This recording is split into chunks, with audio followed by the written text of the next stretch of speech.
Welcome to another McSoss video.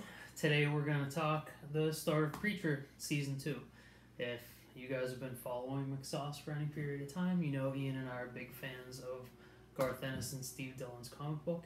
And we were pretty excited about Season 1. I think Season 1 created some new expectations.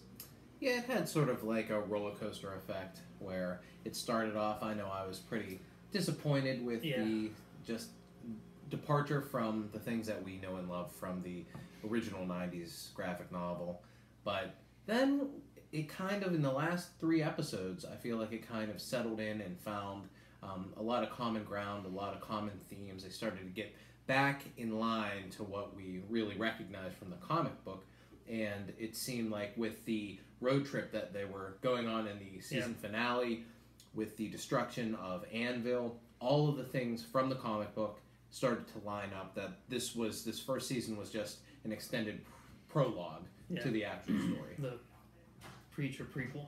So if we were upset about some of the departures from the first season, how do we feel about the second season? Because the second season isn't going quite the way I thought it was going to. Well, the way that I watched this was I recorded the first 3 episodes and I watched the first episode about probably 5 days ago, and it just all by itself, I was really jazzed. I was really enthusiastically in support of what they were doing. It looked like a screen cap, or they just ripped it out of the first part of the first story where they're on a road trip, they're on the highway, the cops pull them over, and then they get into a confrontation with the Saint of Killers. That all of those things line up. That's some of the stuff that you wanted to see from the first season. It's elements that they took right out of the comic book, but they also added some different elements of levity when the SUV's rolling along and Cassidy's underneath it, and he's crawling underneath it. The siphoning gas with the intestines that Tulip does is another part of something that's added to the TV show, but it is right in line with the sort of dark humor that Garth Ennis and Steve Dillon always brought to Preacher. So from episode 1, I was in. I was like, they finally, I think I even said yesterday to a friend of ours, they finally did it. It's exactly what I wanted. They captured the essence of Preacher. It's like the comic book came to life, all that. And then I watched the next 2 episodes that were completely off base and almost didn't share anything with the comic book. So yeah, I thought that too with the first episode, and the second 2 were just so different. There's little elements, and there's stuff that I like. Like I like Fior, being the magic performer. I like that whole bit. Because it's that dark comedy that fits with what Preacher, the bones of what the Preacher franchise is. Yeah, and he's great. I love the 3 main cast members. Like, I think they're great together. Like, I've accepted what's his face? Jesse Custer. Dominic Cooper. I've accepted Dominic Cooper as Jesse Custer. I always want him to be bigger. Yeah, I want him to be like, he seems unsure of himself and a little more quiet than the Jesse Custer that I want, which is maybe not in height and stature, but in persona, larger than life. This John Wayne cowboy figure that doesn't take any shit, doesn't back down, and has this well of confidence that's one of his main traits. And Dominic Cooper, he's a handsome guy and all, but he doesn't have what I necessarily want. But I'm making peace with it. We get. I think we're getting that with him and Tulip's relationship, because they're right on point with each other. They're super in love with each other. They're still fighting all the time, and they're still boning all the time.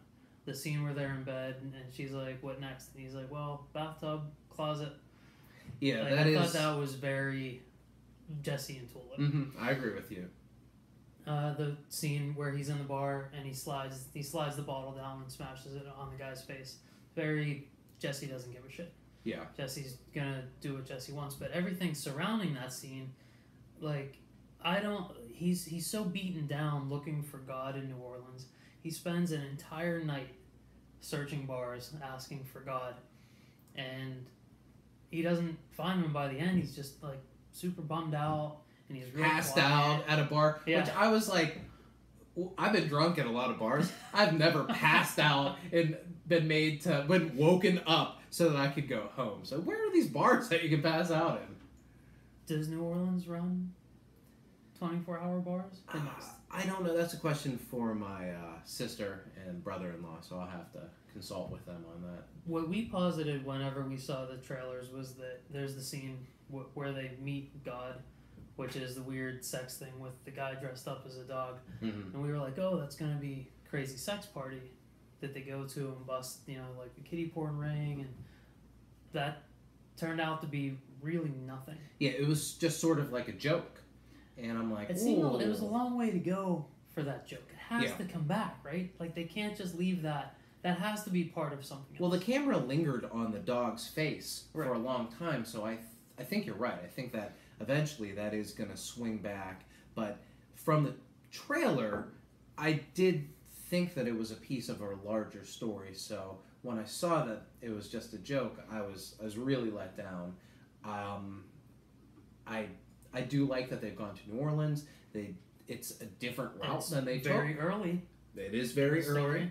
It doesn't seem like it's going to feature a lot of the characters that group of poser vampires. Poser vampires. Well, whenever Cassidy finds them house, I was like, oh, that's who that's going to be. It's going to be like some of his weird poser vampire buddies. I even thought when the guy showed up on camera, I thought he looked like TC from New York, who ended up being the serial killer. So I was like, oh, well, they just transposed some of those elements, but no, it doesn't seem like that's going to be it either. So I'm like, what are you doing with all this stuff? They have so much stuff that I feel like they're just kind of throwing away. And whenever they first leave Texas, don't they go straight to New York? Yeah, they go straight to New York. Is New York out because New York's big budget? But they're filming in New Orleans. It's not like they're on a set. Like, they're there. I guess maybe filming the show in New York would be too big, would be too much. Maybe, but I think that you could probably get away with doing some soundstage stuff, right? Yeah, but everything else has been so authentic that I think if they do try to do fake New York, it's not going to work. And maybe it's just my years of television watching, but fake New York is always so fake to me. I watch Elementary, and Elementary's filmed in New York, and you get it. You feel it. It's so authentic. And then you watch How I Met Your Mother, and it's it's LA, New York. LA soundstage, New York. It's so bad, but all the locations have been so authentic so far. They couldn't fake that. They'd have to go. But New York's such a big part of the Preacher story because it's authentic Americana. It's a big part of what Jesse and Cassidy both love about America, and that along with the John Wayne stuff that's been lost, which is okay. There's a bigger there's an undercurrent throughout the entire Preacher story about being American. And it's Garth Ennis is Scottish, and he's said in interviews that Preacher was kind of his love letter to America.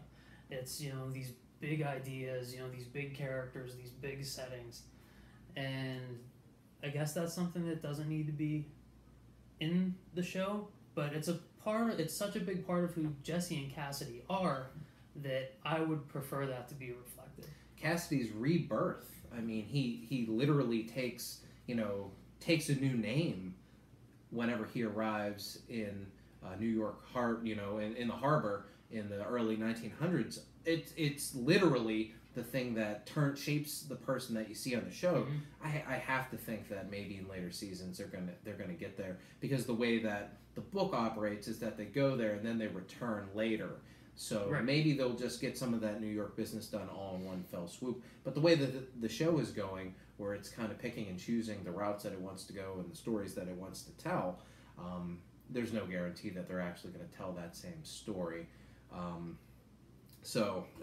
they are still there are still little elements and little hints that they do that are really cool that are linked to the original story. In the first episode, Jesse and the group go to talk to this fellow pastor, this fellow preacher that has an unorthodox way to get the sin out of his people. And as they're sitting there talking, and they start talking about Jesse's home and some of his family, the camera's on Jesse, but in the background you see an aquarium, and it has one of those water treasure chests that open and close. And as book readers know, there is a section where Jesse's grandmother closes Jesse in one of these this water coffin and puts him underwater for a week.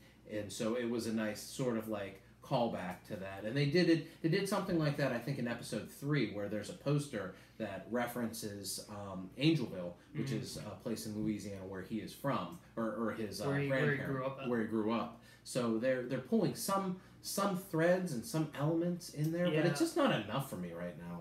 I loved those nods, but I don't want that bit with the aquarium to be just a nod. I want to see it. Yeah. I want to see TC and the grandmother and the chicken fucker. Yeah. I want to see all of these characters. I want to see that whole story. Yeah. I want to see them kill Tulip and God brings her back to life, and that just strengthens Jesse's resolve to keep looking, because he's like, fuck, you're here, you're real. Yeah. So, and that just keeps him on the trail.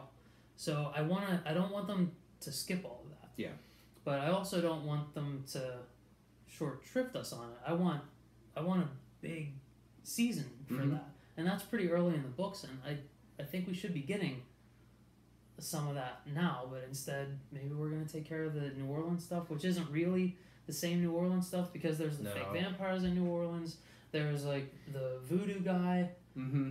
And the fake vampires really hints back more to Cassidy's past, and I almost feel like you have to get to know and love Cassidy and have him prove himself as a worthy part of the group, and you have to trust him for that sort of slimy side of him to really start to come up and bubble up and it to be problematic. So they're almost pushing him too on the nose right now, because we already know him and Tulip are keeping secrets from Jesse.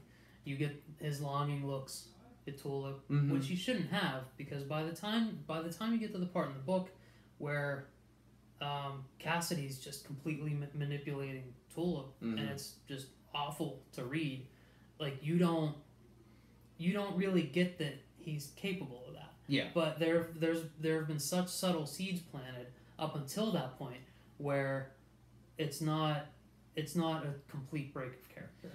But right now, they have him saying, "I'm valuable to the team. Yeah. I can help the team," but he should just be doing that. Yeah, you should be seeing it and not being told as the audience.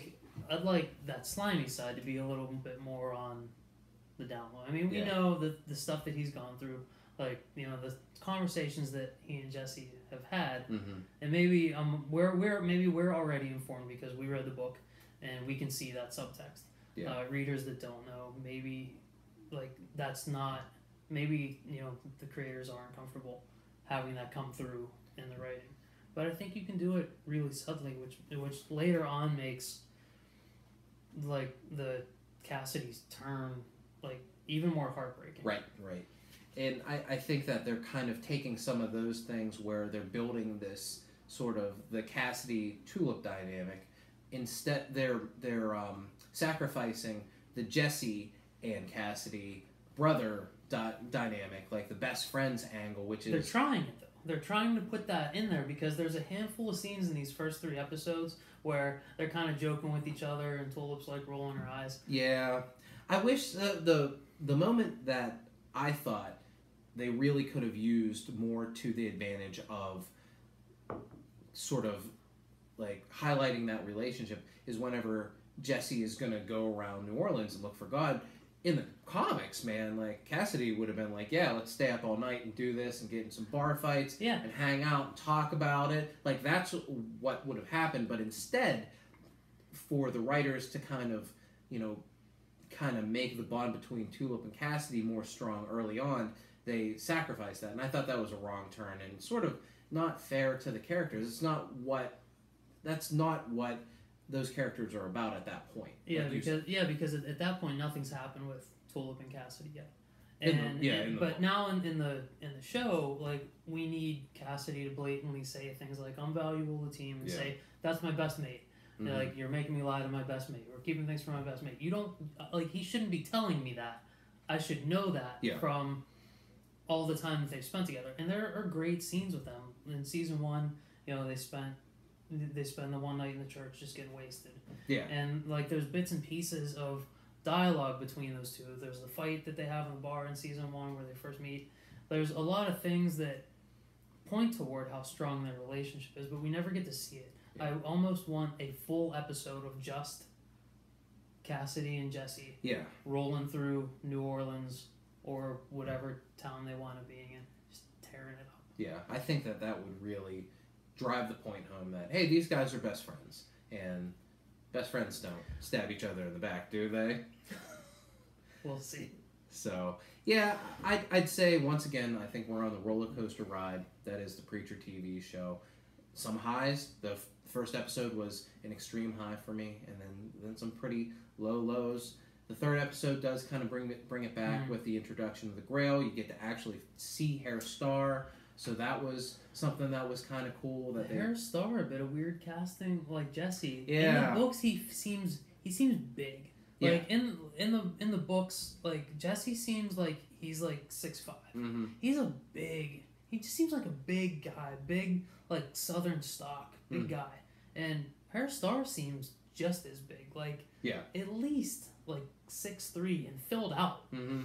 But just like Dominic Cooper, he seems a little small in stature. He seems a little thin.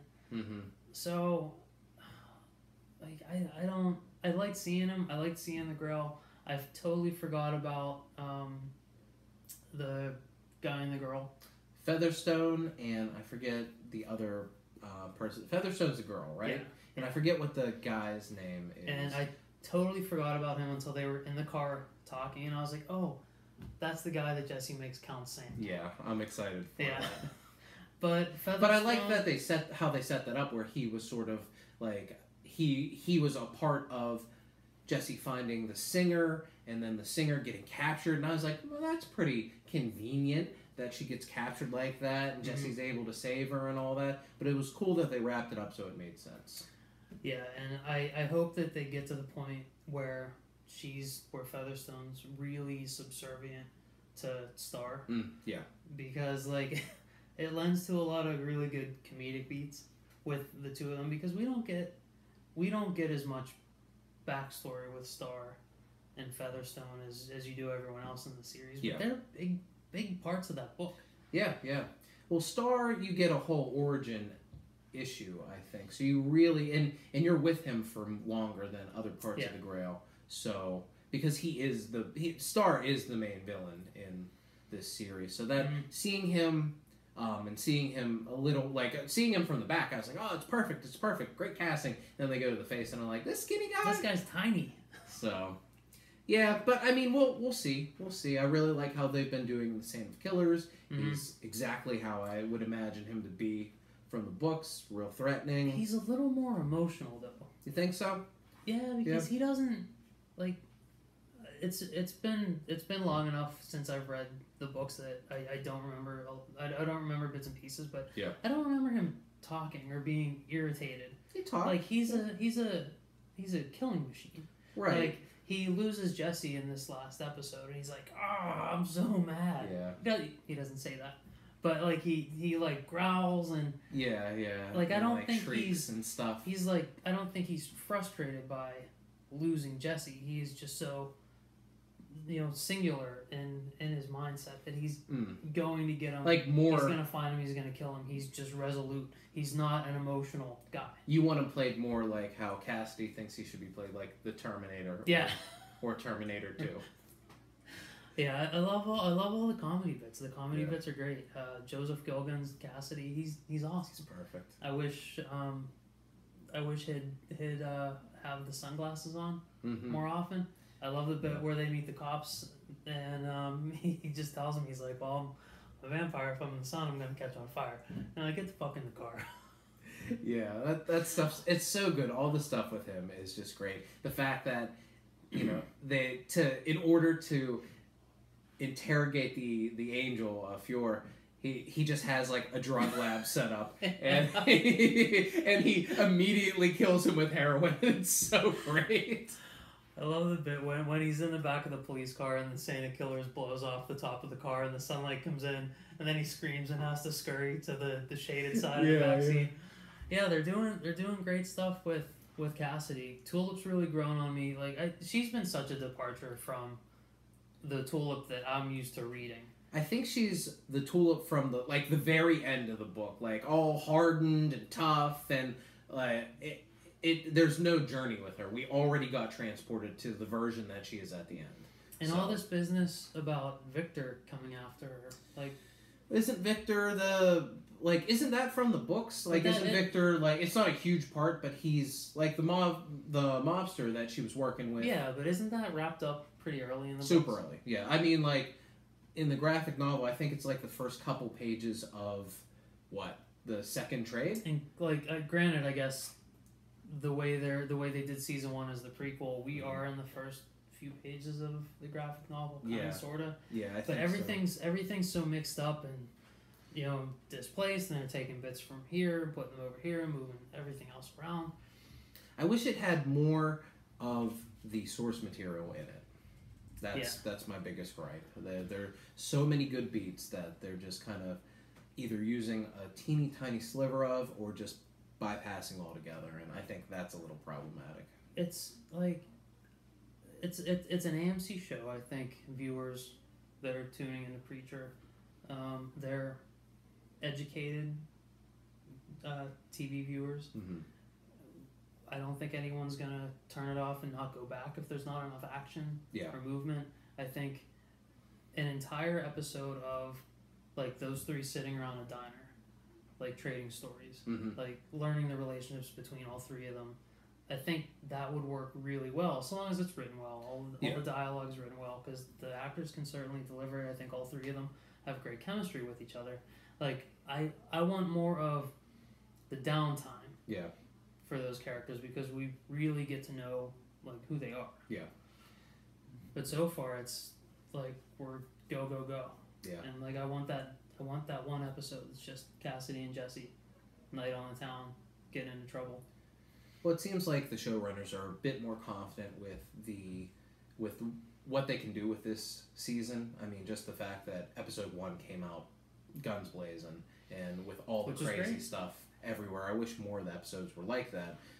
But since they have the confidence to go ahead and do that crazy stuff, I think we're going to get a lot more of that. So, while I'm saying like I'm a little disappointed here and there, once again, it's a roller coaster ride. In for it. A little more better prepared for what we're going to see this time than I was last time.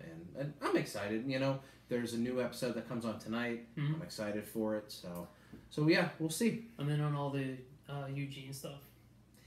See, I don't love that we got to see the physical hell that's a bunch of cells. Oh, yeah. I don't like that we have Hitler involved. I don't think we need it. There's enough fantastical stuff that I don't think that we need to bring Hitler into this. I like Eugene. I like seeing Eugene's hell after we were treated to Saint of Killers hell last season. So seeing what Eugene's going through has more impact. But I wish they would have stuck more to that than seeing the physical prison type hell. Yeah, I didn't like that. Even if they just would have ran through that for like a section and just showed it on repeat, so you understood that that's where Eugene was, and didn't go back and show you him in his cell, I think that would have been as effective as anything. Because that's what they did with the Santa Killers. He wasn't in some crazy cell. He was just in his hell. Yeah, and even when Fior and DeBlanc go to get him, they get him in the Wild West. Yeah. They get him in his nightmare. Yeah. They don't pull him out and he's in a cell or anything. Yeah. I guess they're not going to do what I thought they were going to do with Eugene. I thought end of season 1, Eugene was dead. Throughout the books, John Wayne, the spirit of John Wayne in Jesse's head is kind of his like moral guidepost throughout the story. Like a gruffer Jiminy Cricket. Yeah, and I thought that's what they were going to do with Eugene. Mm-hmm. Like he was just going to become like a figment of Jesse's imagination. Yeah. But now it looks like he's a physical thing. He's in hell. Mm-hmm. I like the character. Mm-hmm. So we'll see. Yeah, we'll see. But I'm in. I like it. I like what they're doing. I'm definitely gonna keep watching it. Mm-hmm. It's different. It's different enough that I'm in for what this is. If it was a different show, if it wasn't Preacher, like I'd still watch it. Yeah, I think I'd probably like it even more if I didn't have a rooting interest. Basically, like I'm watching the show because I want to see the representation of what was on the page that I love so much, and it's a little frustrating when I'm sitting, we're watching it, I'm watching it with my wife, and she's asking me questions, and I have to say sometimes, well, I know the answer to this is why this is happening, and sometimes I'm like, I don't know, they're off the rails, I have no idea, they're making it up. Yeah, it's almost like a Robots from Mars situation, Mm-hmm. because I've always said the Transformers, the Michael Bay Transformers series, could possibly be a good action sci-fi series if it wasn't Transformers. Yeah. If it was just Robots from Mars, great. But when you attach previously known characters and stories and personalities to that, and then you do a 180 from all of it, it really hurts the product. Yeah. That's why those Transformers movies are all hot garbage. But like Preacher's handling it pretty well. They're staying really faithful. I believe that they really love the material. Absolutely. Which Michael Bay does not in the case of Transformers. Straight paychecks. Right. But like I believe the creators of the show, they love the property. They want to do what's best for the property. So it's making it a much more palatable experience than Michael Bay's Transformers. Yeah. So go watch Preacher. I'm sure we're going to be back a couple more times before the season's over. Yep. Doing some recaps. Some preach caps. Here we go. Now we've got an official title for these. So thanks for hanging in with us this week. As always, you can find all of the McSoss things that we do if you go to McSoss.com or if you go to any of your social media sites and type in MCSOSS. And we will see you next week. See you, everybody.